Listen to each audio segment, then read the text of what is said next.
ఆంధ్రప్రదేశ్లోని నగరంలో ఈసారి మంత్రి రోజా గెలవడం కష్టమే అంటున్నారు. వైసీపీకి తొలి ఓటమి నగరం నుంచే ఉంటుందన్న టాక్ బాగా నడుస్తోంది. 2014, 2019లో ఏదో కొద్దిపాటి మెజారిటీతో ఎమ్మెల్యేగా గట్టెక్కిన రోజాకు ఈసారి 5 మండలాల్లోని సొంత పార్టీ నేతలు, కొన్ని సామాజిక వర్గాల నుంచి వ్యతిరేకత వస్తోంది. ఆమె ఓడిపోతే మా బాధ్యత కాదు, రోజాను మార్చండి అని నగరి వైసీపీ నేతలు ముందే హెచ్చరించినా అధిష్టానం పట్టించుకోలేదు. నగరిలో మంత్రి రోజాకు ఫాలోయింగ్ ఎంత తగ్గిపోయిందో మొన్నటి అసెంబ్లీ నామినేషన్ల కార్యక్రమం చూస్తే అర్థమవుతోంది. 2014, 2019లో కనిపించిన హడావిడి ఈసారి అస్సలు కనిపించలేదు. నగర నియోజకవర్గంలోని 5 మండలాల్లో ఎంపీపీలు, జడ్పీటీసీలు, ఇతర ప్రజాప్రతినిధుల్లో కొందరు మాత్రమే హాజరయ్యారు. నగర నియోజకవర్గంలో ప్రతి మండలంలోనూ కీలకమైన నేతలు గత 4 ఏళ్లుగా ఆమెకు వ్యతిరేకంగా పనిచేస్తున్నారు. వాళ్లలో శ్రీశైలం దేవస్థానం trust board chairman రెడ్డివారి Chakrapani Reddy, నగరిలో KG Kumar దంపతులు, నిండ్రా మండల నేత రెడ్డివారి భాస్కర్ రెడ్డి, పుత్తూరు మాజీ ఎంపీపీ ఏలుమలై మొదలియార్ ముఖ్య నేత రవిశేఖర్ రాజు, వడమాలపేట జడ్పీటీసీ మురళీధర్ రెడ్డి, విజయవరం మండల నేత లక్ష్మీపతి రాజు సహా చాలా మంది నేతలు ఆమెకు దూరంగా ఉన్నారు.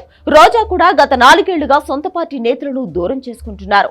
వారిపైనే కేసులు పెట్టించడం, పదవులు ఇస్తామని చెప్పి అవమానించడం, వైసీపీ లీడర్లకు ఎలాంటి పనులు జరగకుండా అడ్డుకోవడం లాంటి చర్యలతో తీవ్ర ఆగ్రహంతో ఉన్నారు. పైగా పార్టీ వ్యవహారాల్లో రోజా భర్త సెలవుమణి తలదూర్చడాన్ని కూడా వైసీపీ నేతలు తప్పుపడుతున్నారు.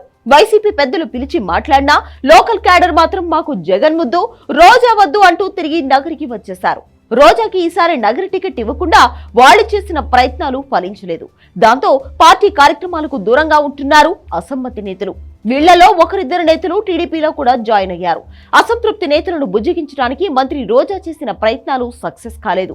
కొందరైతే రోజా తమ ఇంటికి వస్తుందని తెలిసి కనిపించకుండా పోతే మరికొందరు ఇంట్లో ఉండి లేరని సమాధానంతో వెనక్కి పంపుతున్నట్లు సమాచారం. పార్టీ అధిష్టానాన్ని వ్యతిరేకించిన వాళ్లంతా మంత్రి పెద్దిరెడ్డి సన్నిహితులే అన్నది బహిరంగ రహస్యం. నగరిలో వైసీపీ నేతలే కాదు, జనం నుంచి కూడా తిరుగుబాటు వస్తోంది. ప్రచారానికి వెళ్లిన రోజా భర్త సెల్వమణిని జనం అడ్డుకుంటున్నారు. తమ కాలనీలో సమస్యలు పరిష్కరించలేదంటూ ప్రచారానికి వెళ్లిన ఆయన్ని నిలదీశారు. ప్రజల నుంచి వ్యతిరేకత వస్తుండటంతో కొన్ని ఏరియాల్లో ప్రచారం చేయకుండానే సెల్వమణి వెనుదిరిగి వెళ్లిపోతున్నారు. పవన్, చంద్రబాబుపై వ్యక్తిగత విమర్శలు, జబర్దస్త్ కామెడీ షో మీద పెట్టిన శ్రద్ధ నగిరిలో జనం సమస్యల మీద పెడితే బాగుండేదని వైసీపీ నేతలే అంటున్నారు. ఏపీలో వైసీపీ తొలి ఓటమి నగరం నుంచే మొదలవుతుందని ప్రతిపక్ష నేతలు చెబుతున్నారు.